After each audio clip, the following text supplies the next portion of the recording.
इकबाल मेज़बान, सच्चे मेज़बान जी सच्ची सुञाण।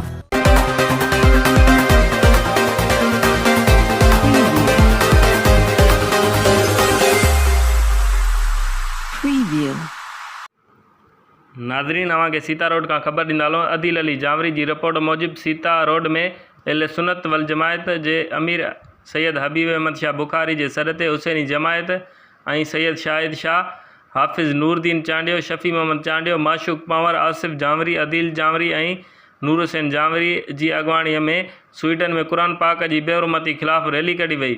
रैली सॼे शहर जो गश्त कंदे ज़ालिम मलाउन ख़िलाफ़ नारेबाज़ी कंदा नेशनल प्रेस क्लब पहुता, जिते सैयद हबीब अहमद शाह ख़िताब कंदे चयो त क़ुरान पाक असांजे लाइ हिकु वॾी हस्ती आहे जंहिं दीन इस्लाम लाइ अल्लाह पाक जा फ़रमान लिखियल आहिनि, जंहिं सां असीं मुस्लमान बेहद मोहबत कंदा आहियूं।